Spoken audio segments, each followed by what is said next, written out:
lunchtime, whatever it is for you. Good to see you all again.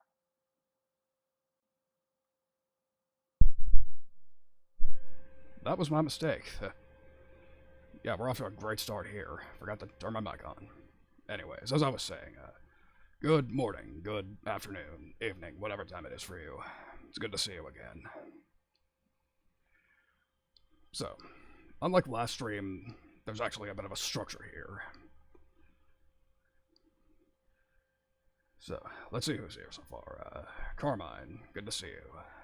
Di, good to see you too. Demetrius Jackson, I'm doing well, thank you for asking. I'm sure everybody else will show up at their own pace. I may be a teacher, but I did say 3, so we begin at 3. So like I just said, this will be a significantly more basic kind of lesson. So, as I said in the thumbnails, today we'll be focusing on basic rhythms and how to count them. So, this is half of the equation right here. This is half of music. Rhythm. Because while the notes are very important, what is also important is knowing when to play it. If you don't have a good rhythm, then what you have is just a bunch of notes. And unless you're playing avant-garde, that's probably not what you want. So, how are you going to know what to play and when to play it? How are you going to know when to play it? Well, I'll tell you how. You are going to use the humble metronome. This is a musician's best friend. This is your light in the vast, cavernous darkness of creativity that is music. This is your reference point. For this is the basis of everything. Pardon me a second.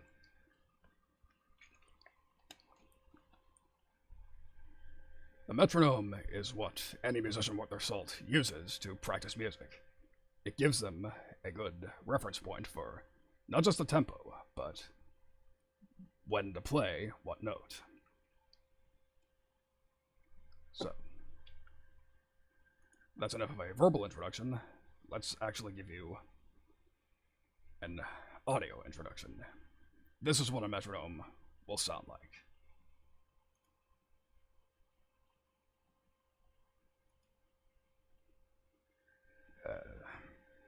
I don't know if that played or not.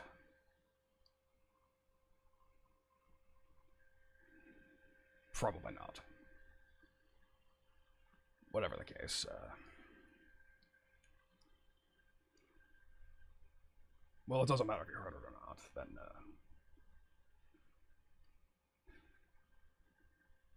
well, fortunately I have another way. So, you may remember last stream, I brought up MT Power Drum Kit 2, because this is another function of the drums. This is their main function, keeping the rhythm. For, it basically is a very elaborate metronome. It tells the rest of the band when to play what they're supposed to play. So, as an alternative, we'll be using that, I suppose. So, what we're going to do is we are going to tell you about subdivisions. Or actually, no, we're getting a bit ahead of ourselves. So, I'm going to try to approximate what you would have heard had the metronome actually played by using the kick drum.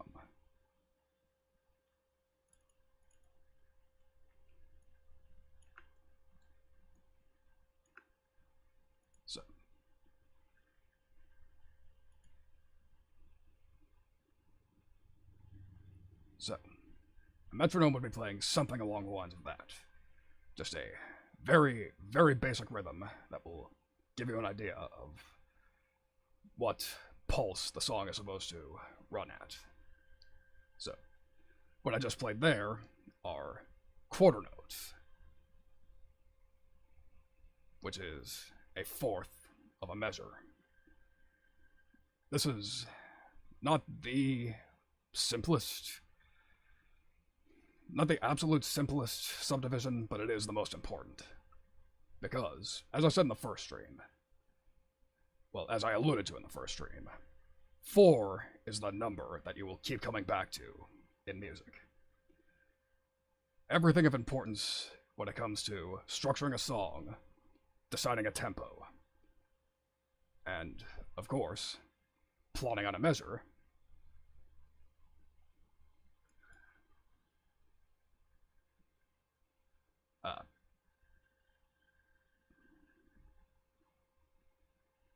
I am an absolute fool. I know what happened. One moment, please.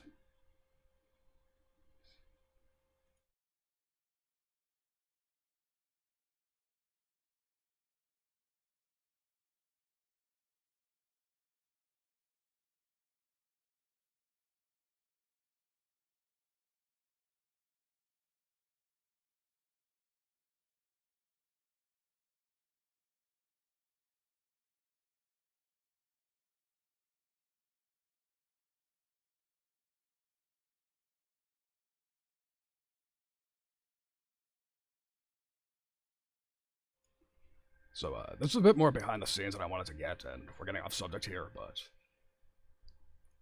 this is Restream. This is what I use to capture audio from my DAW and bring it into OBS. I forgot to set it up before stream. So, if you will allow me a moment to... Well, first of all, let's just see if just adding it was enough. Okay. It says you should hear that, so let me know if you would be so kind.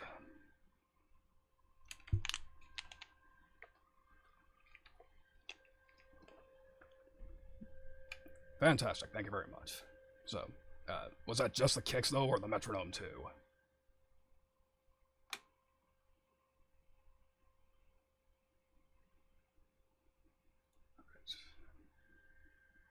I'm going to mute this item if I can find the... Or no, I'll just get rid of these real quick.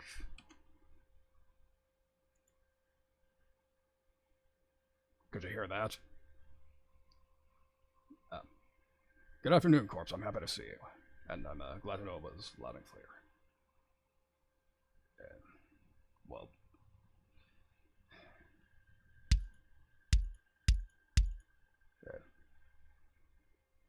I suppose it doesn't matter.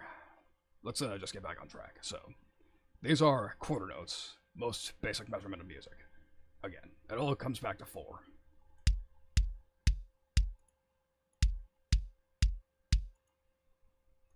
So, something I should have mentioned before, these quarter notes are what the beats per minute is measured in. So, you will... What the BPM means is that you will hear 120 quarter notes if I just let it play straight for 1 minute. But obviously that's not very musical. I don't know about you, but I wouldn't want to listen to a straight minute of that unless it's my reference point for practice. So, moving on. Generally, when people teach you subdivisions, that would go in order from largest to smallest, but as I said before, quarter notes are generally the biggest reference point. So, instead, we will go up to the next largest subdivision. What I'm about to play are half notes.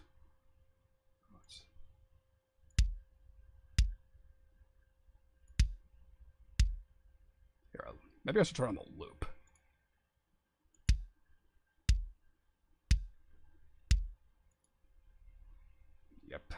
half notes.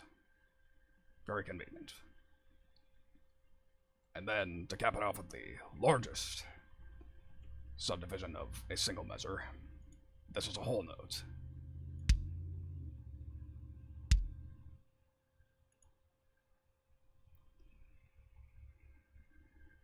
And now we'll get into the smaller subdivisions, starting with eighth notes.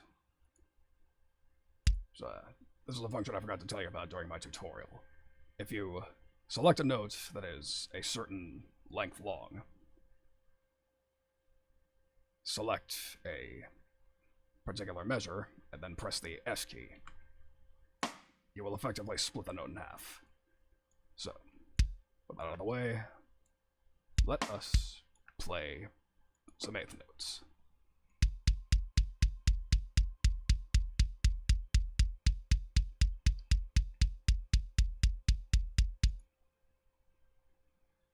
Quite a bit faster than quarter notes. Keep that in mind. That'll be very useful for tricks later on. And now, finally, the smallest subdivision that is practical for most BPMs. The blazing fast 16th notes.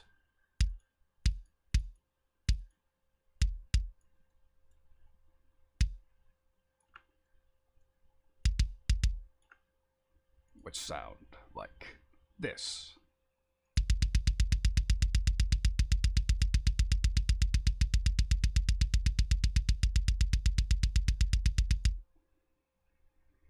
Rather blazing. Now, next item on the agenda. Obviously, it's not going to help you all that much if you don't know, well, if you know how to measure the music, but not how to count it. That is where learning these subdivisions is really going to help. So, we're going to go back to quarter notes very briefly. And this is where the magic happens. So, usually when you're counting in common time, which is 4/4, you will count it as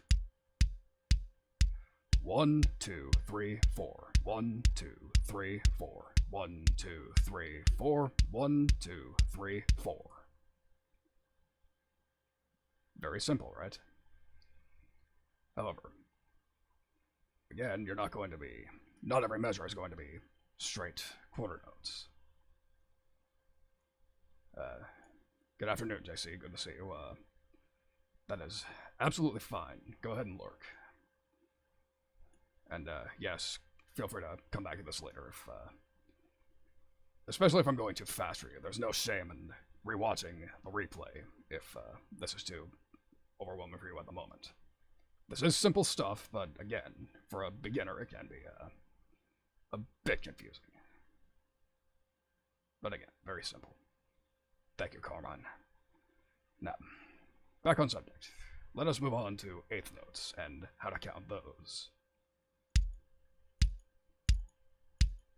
So, we're going to let it play for one play around, and then I will count. So, 1 and 2 and 3 and 4 and 1 and 2 and 3 and 4 and 1 and 2 and 3 and 4 and 1 and 2 and 3 and 4 and. Again, rather simple. This is how you keep the measurement in your head and let it really. It's how you really grasp it. Now, this BPM is a little too fast to count 16th notes, so we're going to turn it down to, let's put it down to 90. Number lock, let's put it down to 90. Which, in quarter notes, will sound something like this. 1, 2, 3, 4, 1 and 2 and 3 and 4 and. Now, just remember, counting can apply to any beats per minute. I don't know why I said that. That was probably self-evident. Let's just go ahead and move on to sixteenths. Fastest measurement, but again, easy to count if you know the method. And the method is 1e and a 2e and a 3e and a 4e and a 1e and a 2e and a 3e and a 4e and a 1e and a 2e and a 3e and a 4e and a 1e and a 2e and a 3e and a 4e and a... Again, it seems fast, but still exceedingly easy to count.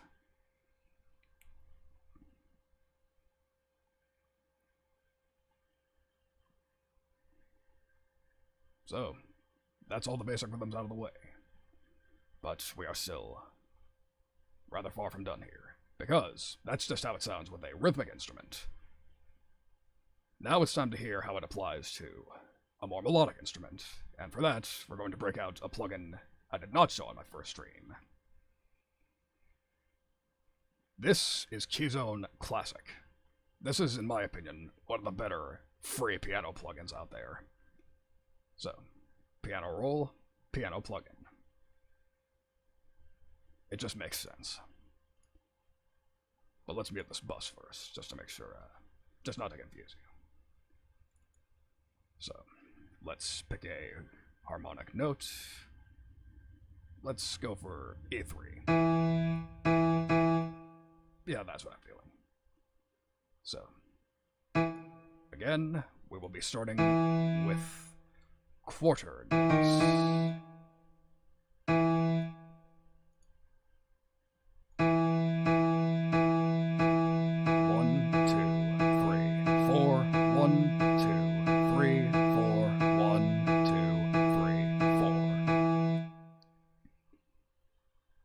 Still very simple, right? Now, let's select all these and split them up into eighth notes so you hear how it sounds that way. Yeah, I had a feeling it was too loud. That's why I tried to come a bit closer to my mic. Although now that you mention it, I could simply just turn the track down.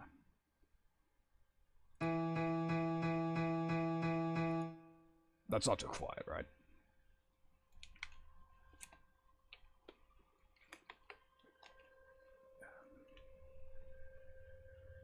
So, let's try counting it again.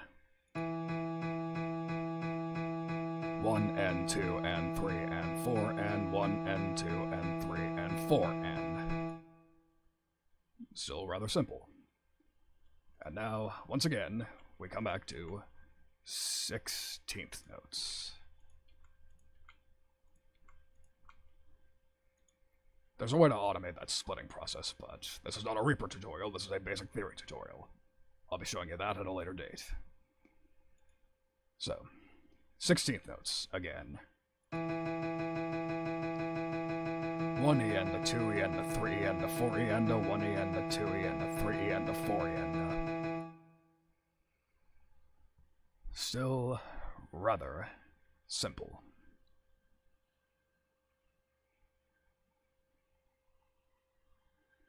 So, next on the agenda. Oh, it's fine.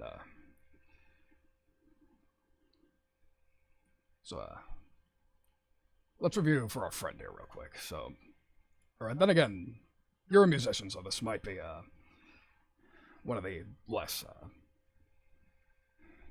you're not going to lose quite as much for having missed so much. I was just going over the basic subdivisions. Quarter notes, eighth notes, sixteenths, halves, wholes. Very elementary. But I was about to get into something possibly a bit more interesting. And that is, I'm going to introduce you to the fascinating world of triplets. So, what a triplet is it is a way to fit 3 notes into the space of what would usually be 1 beat. So, for instance, we're going to start with a quarter note triplet. So, in the space of 1 quarter note, we can fit 3 notes. like so.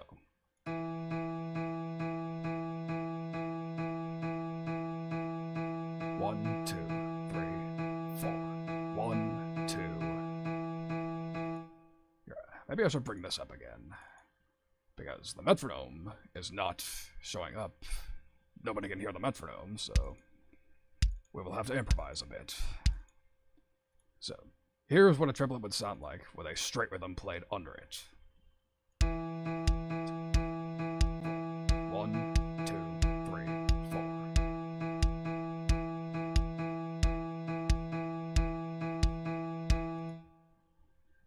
Simple enough concept to grasp, right? But again, it's not just quarter notes that you can fit 3 notes into. You can fit them into any subdivision that you please. For instance, here is a half-note triplet.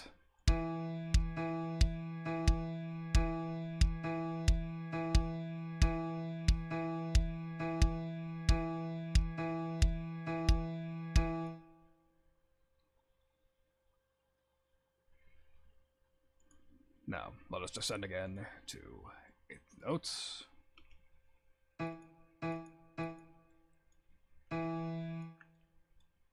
And here is what an 8th note triplet sounds like.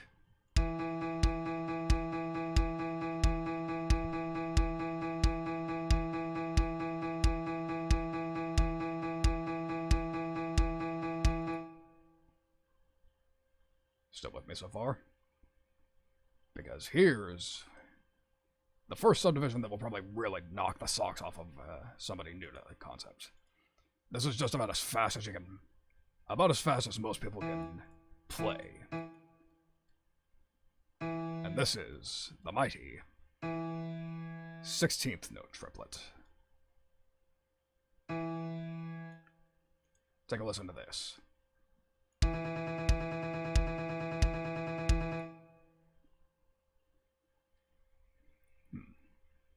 Come to think of it, there might be a different way to make it a bit more audible.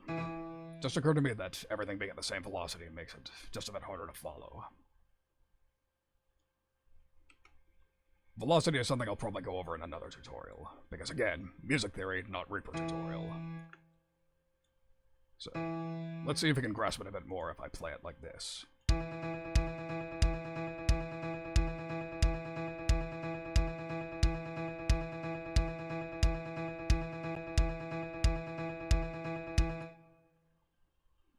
So how was that? A bit easier to grasp? Getting the idea a bit better? Now again, that's about as fast as most humans can play. But again, you can keep going down. 32nd notes, 64th notes, 128th notes. However, 32nd is about as low as anybody can practically play. And even then, you're generally not going to be running into these unless you're listening to very slow music. Like, maybe a doom metal guitar solo would descend into 32nd notes.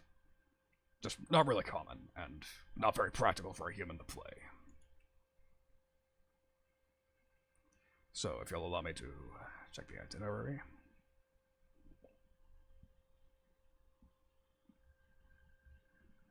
So,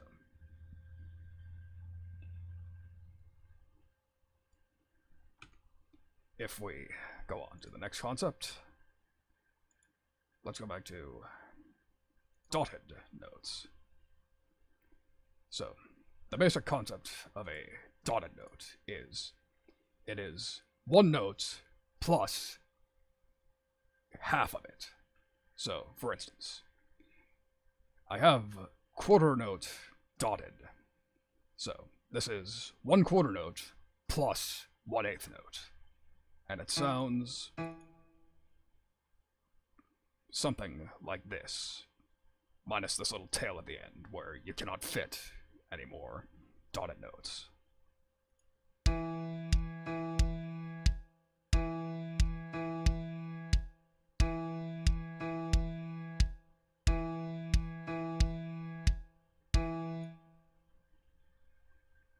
quite simple to grasp, right? So, next let's move on to dotted eighth notes, which is an eighth note plus a 16th note. And it sounds a little something like this.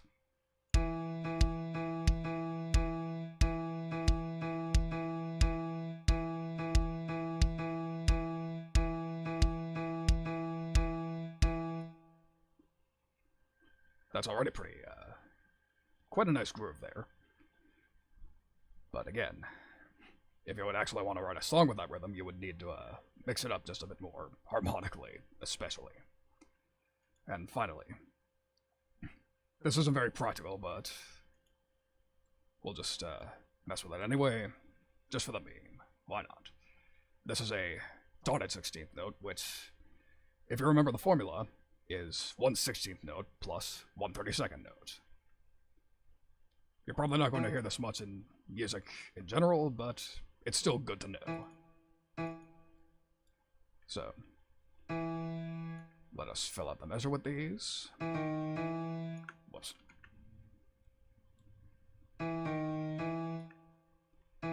It sounds something like this.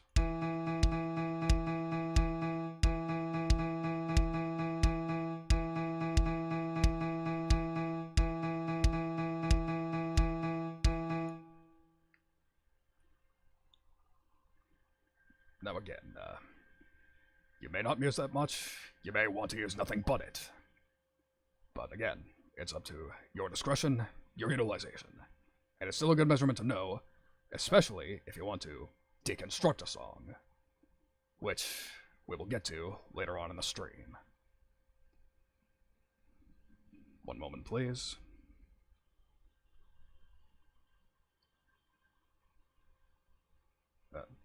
Wow, we're blazing for my itinerary here. Apparently this is not going to be a very long stream. I doubt any of you fine people will care that much. So, how do you know how to apply all these concepts? This brings us to the concept of measures. So, what a measure is a collection of your given amount of quarter notes.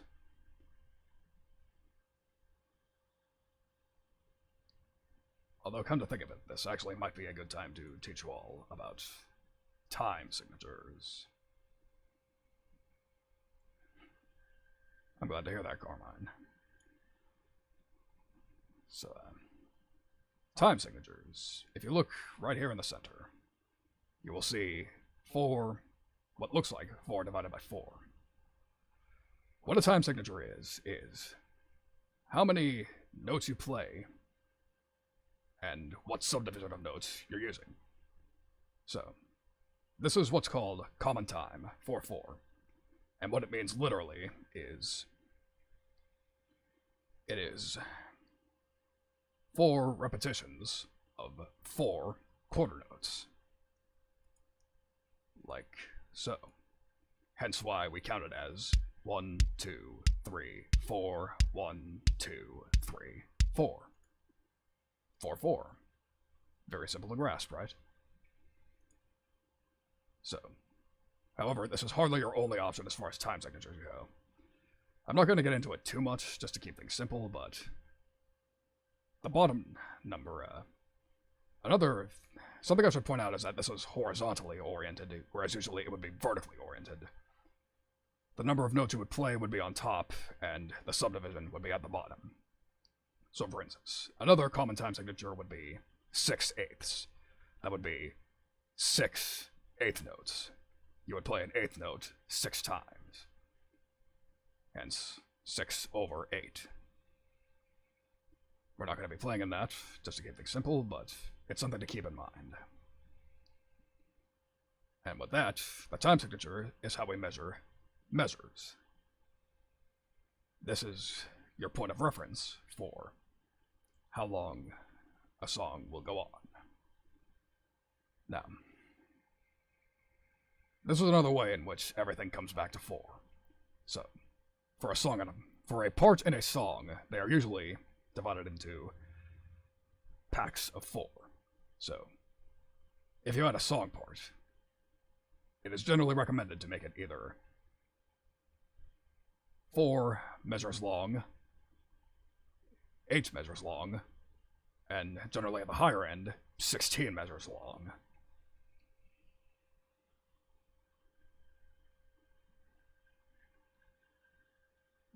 Which, pardon me a moment.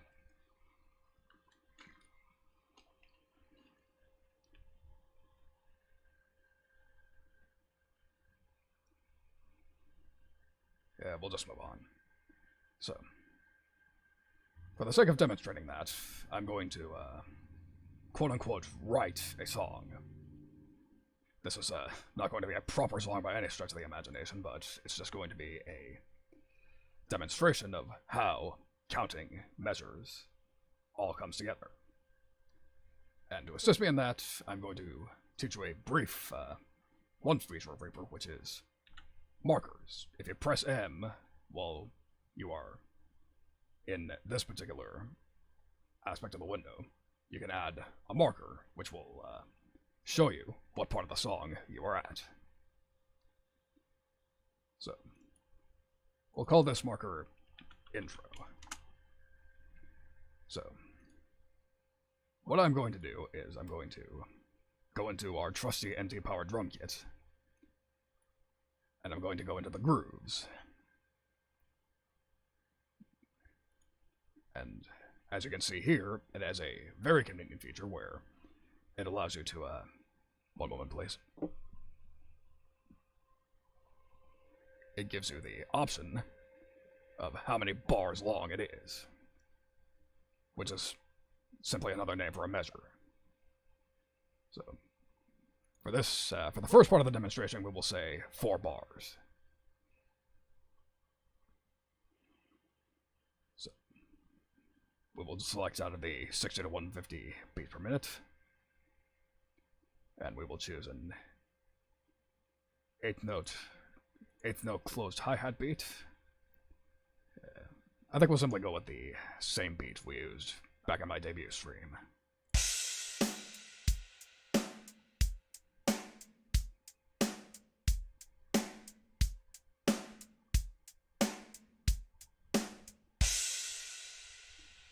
So, let's go ahead and drag that in. And just like that, we have our first song part.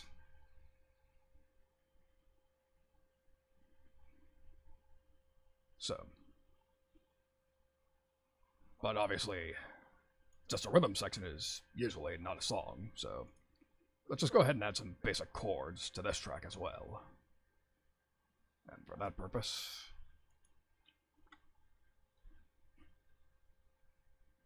well, that was foolish of me.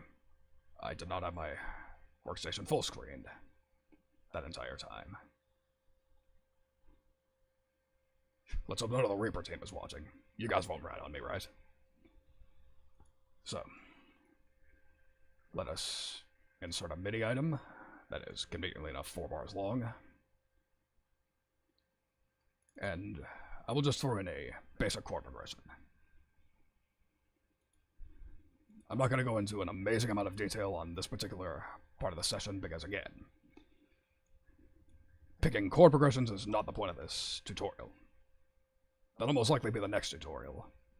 So, let's keep it simple. We'll just keep it in C major.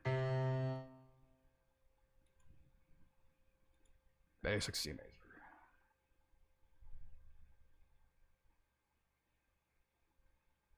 And we will insert a chord. This is a feature I showed you last time.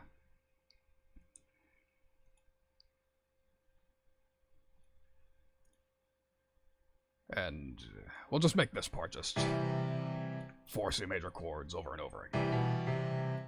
Because making an interesting progression is, again, not the point of this particular tutorial.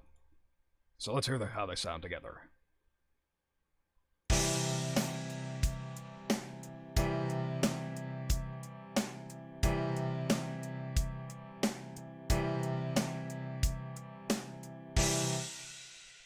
not the most interesting sounding thing in the world, but again, this is to help you grasp the point, which is, this is 4 bars of music, right here, in very basic rhythms.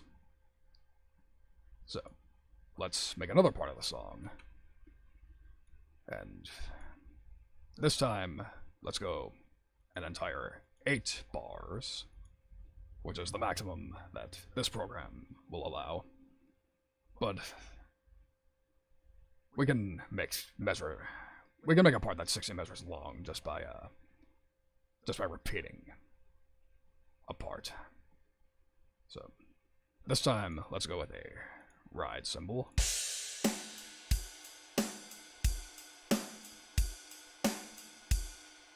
You get the point, so we'll just go ahead and drag it over here. We'll call this part 8 bars, because that's how long it's supposed to be.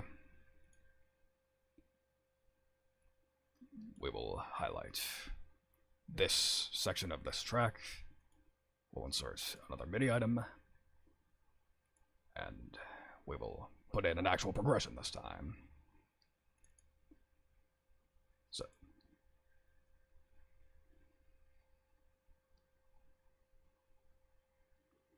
I think what we'll do here is we will do, if you remember the Andalusian Cadence from last time, that's a cadence that's usually more suited for minor.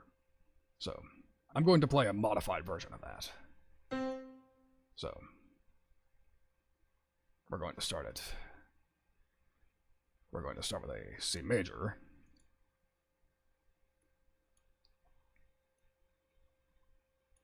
But instead of going straight to the next note in the scale, we're going to skip that note, because that is a diminished triad, which in most tonal versions in which tonal music you will generally want to avoid. Every beginner music teacher will tell you, don't bother with diminished chords. For good reason, it's just a bit clunky to use. So instead, we're going to move on to the chord right below that, which is a minor chord. In this case, A minor. Stretch it out to fill the measure. And then next chord after that, which is G major.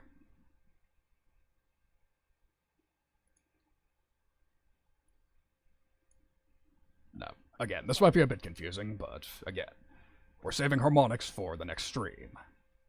This is just to help you decode how to deconstruct music a bit, and help you understand the rhythms a little more. And for the final chord, F.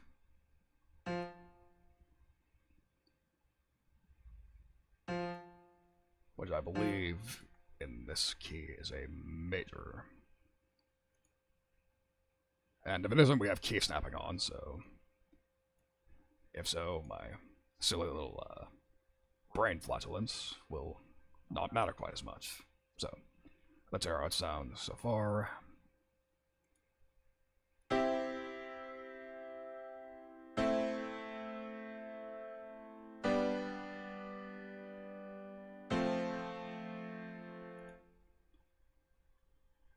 Sounds decent enough to me, so let's just take these chords and we'll play them all over.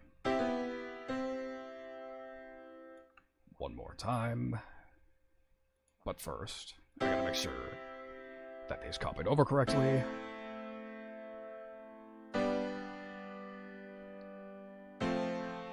They did, fortunately. Now, let's hear how the song part sounds all together.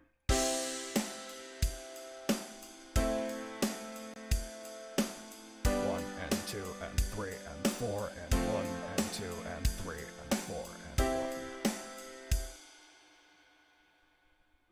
Again, very simple, 8th notes. You probably don't need to hear it over again, you're getting the point. So, opinions on real life bugs, they're whatever. I guess that's my cue to begin wrapping up then. So, finally, 16th note, or 16-bar long measure. So, we're just going to crash right. Yep, sounds good to me. And we'll just drag it in and copy it over twice. And for the chord progression of this final track, this final section of the song, which we'll call 16 bars, we're going to use a chord progression. Come on.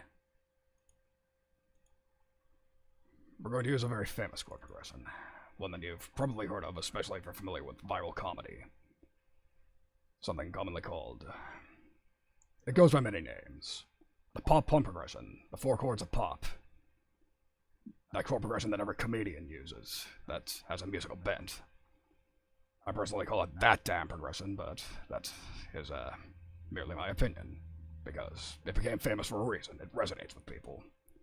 So, the basic formula is, it is 1,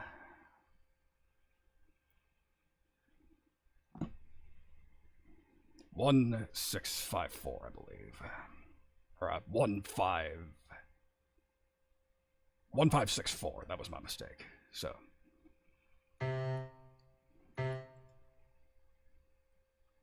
we're going to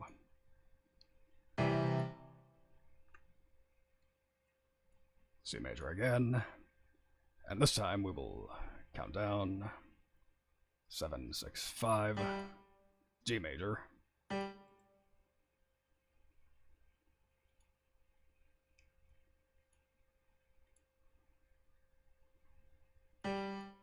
we move up to the 6, which is a minor,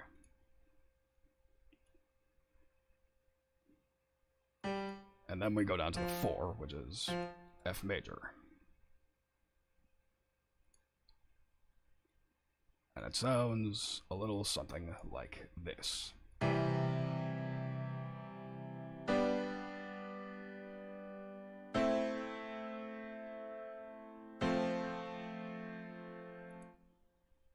That should spell it out for you. Now you should be understanding it. This is a progression you've heard 1,000 times before. But it's suitable for choruses, which is exactly why you've heard it 1,000,000 times before. It sounds emotional. It sounds good.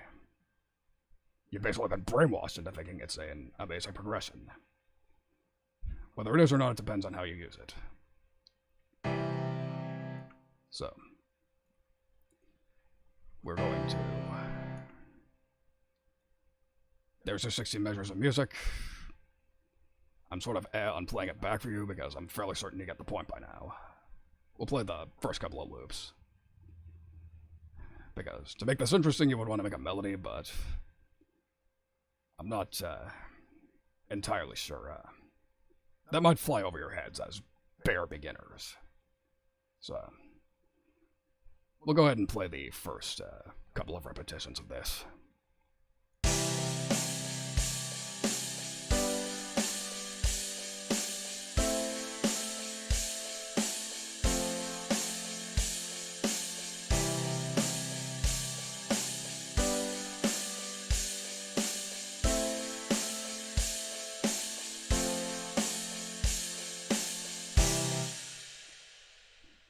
Now again, I don't feel the need to play that whole thing for you, because again, you're getting the point.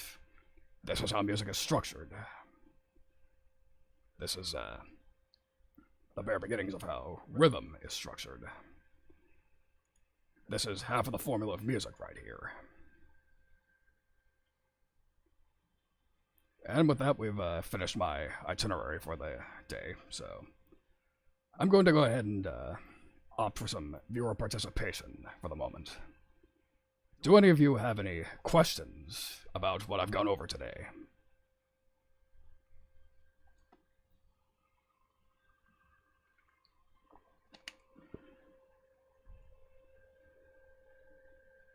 Although I won't be surprised if you don't. This was exceedingly simple, arguably very dry stuff, but again, these are things you need to know if you want to get into music. But it really is this simple. Everything is really simple, you just have to know how to break it down.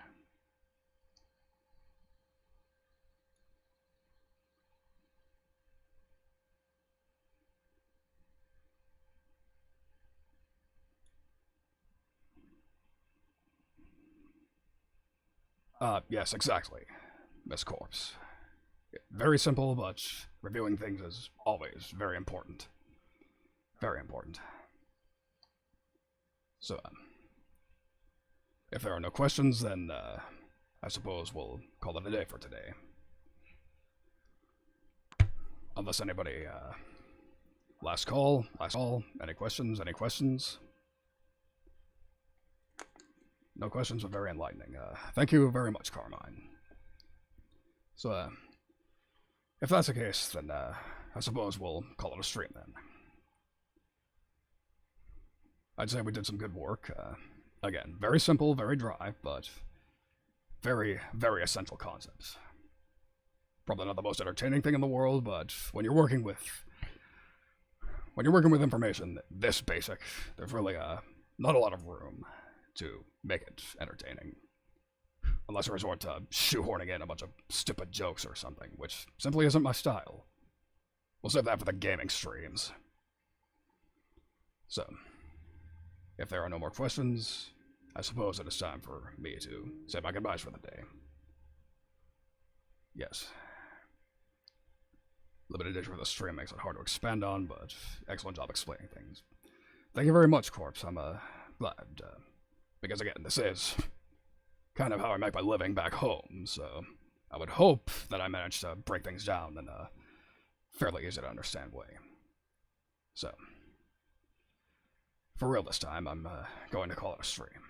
So, for the proud of you who decided to show up for class, I thank you very much. I hope you learned something. I hope it was enlightening for all of you, not just Carmine and Corpse. Hopefully, when we get to the more in-depth and arguably more interesting concepts in music, then I'll be able to liven things up a bit more.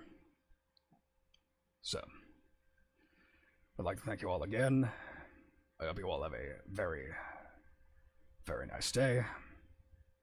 And take care of yourselves. Goodbye.